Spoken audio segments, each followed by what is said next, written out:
Hey guys!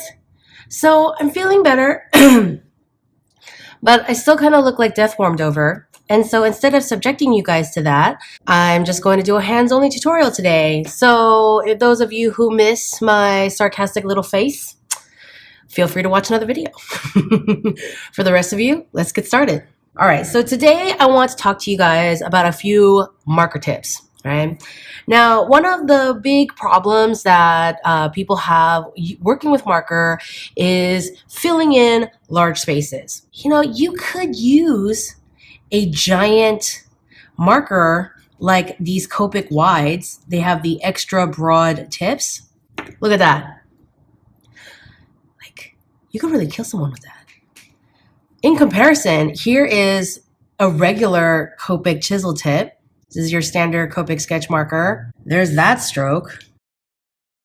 There's that. I mean, wow, right?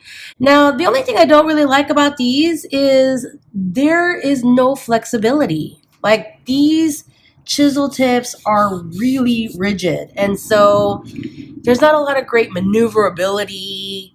You know, this is really to make huge flat spaces, squares, you know, rounded squares, that kind of thing. I need a little bit more maneuverability. So this is cool, but does not work great for me. What I like to use instead are these marker refill inks with Q-tips. You know, I buy refill tanks for colors that I'm going to use a lot, like grays. Like I have a lot of the Copic warm grays. I also have a set of Pantone Tria refills in flesh tones because obviously I use skin colors a lot. So I've drawn my garment here on the wrong side. I'm going to color on the right side with this warm gray. And I'm just going to use an ordinary Q-tip. And I always pour over a scrap or a palette or something just in case I dribble and leak by pouring too much.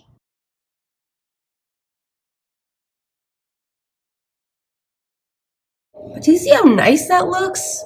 Because you have more liquid that you're working with, so you can move things around before things get too streaky. You know, but I'm still, you know, painting one section at a time. I do that with everything. And see how quickly I filled in this very large skirt. Now at this stage, you can shadow using a regular marker. You can shadow with another color of the marker refill using a Q-tip. You can also use a really skinny Q-tip like this one that I got from Muji, depending on what you need, how skinny your shadows need to be.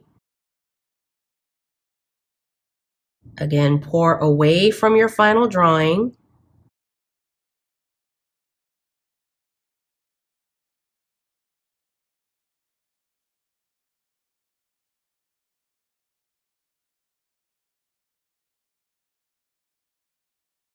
And then as you use the ink, you have less and less on your Q-tip, and so you can have these in-between colors for less intense shadows.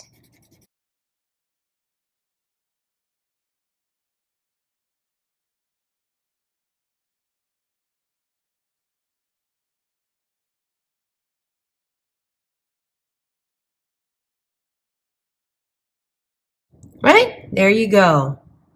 So another thing that is harder to achieve with markers is the fade, right? You either have marker or you don't, okay? It's hard to bleed out. But if you use the refill ink and the marker,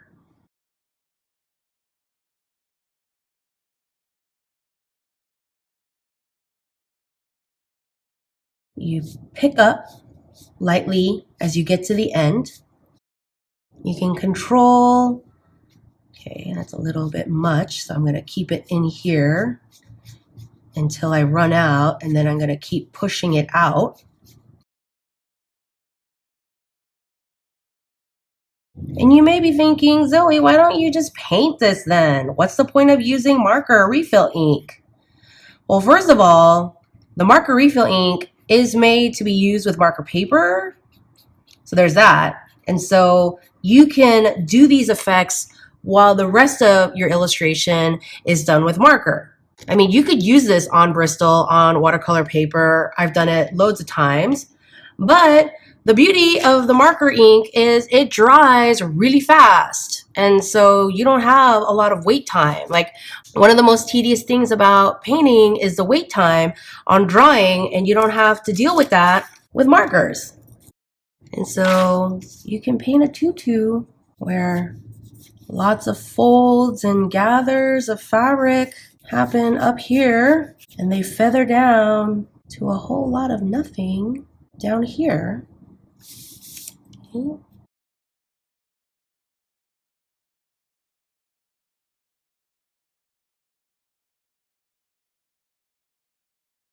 And now you have your ombre tutu.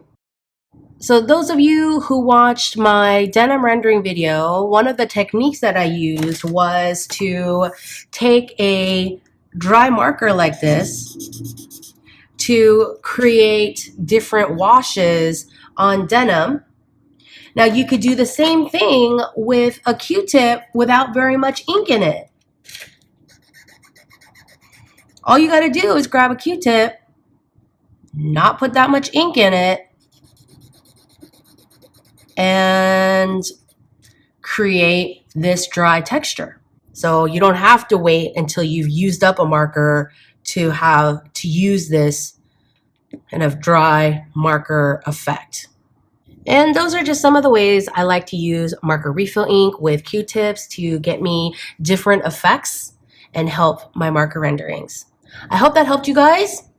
As usual, if you have questions, check the info box. If your answer's not there, drop me a comment.